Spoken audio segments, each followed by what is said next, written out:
Chapter 22. I always heard baking soda is best. Daisy smiled at his mom. The two had been swapping tips for the past half hour. His mother had already passed along her recipe for banana bread and her secret for getting grass stains out of denim. Baking soda is fine, but diluting vinegar in water with a tablespoon or two of sugar really works great for keeping cut flowers fresh longer. Well, that is good to know. Getting a lot of flowers from your boyfriends, Mom?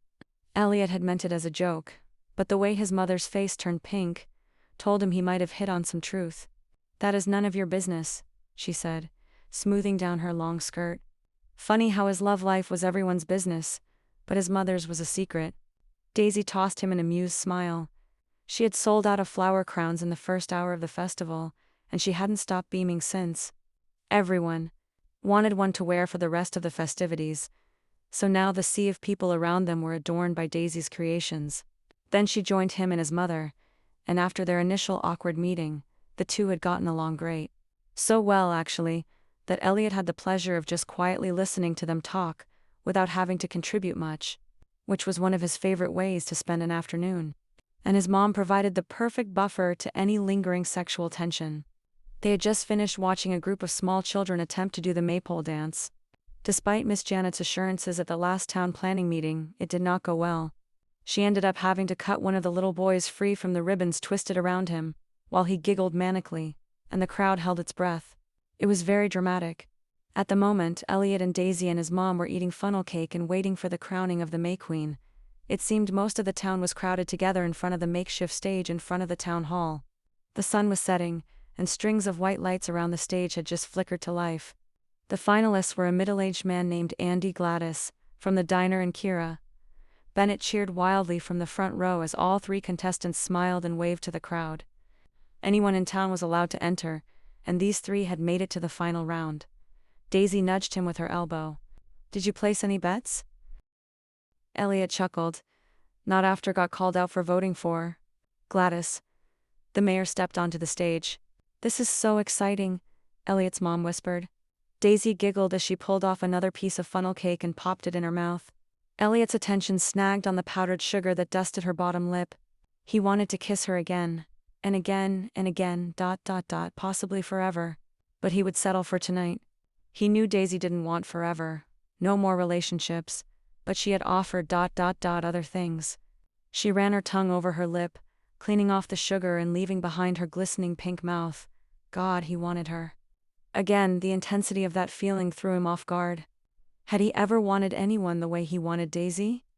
"And the winner is single quotes." Mayor Kelly paused dramatically, while the school band played an actual drum roll.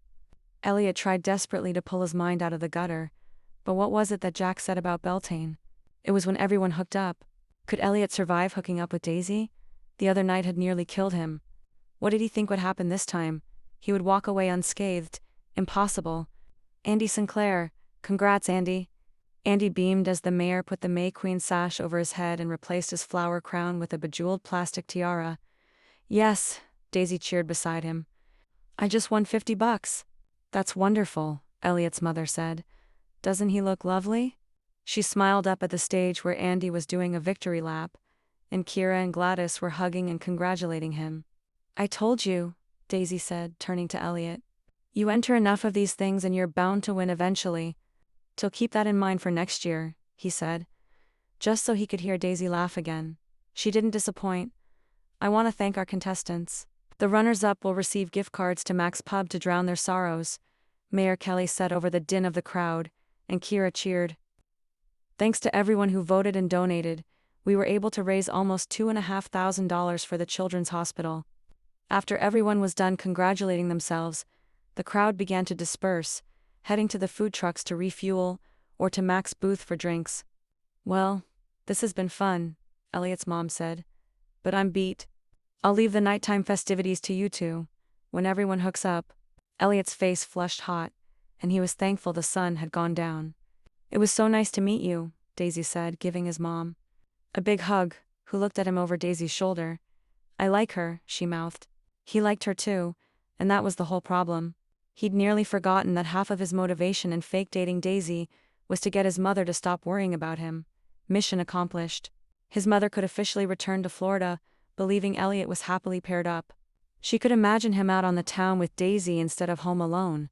At the very least, he'd given his mom some peace and, hopefully, bought himself some time between her visits. It was such a fun afternoon.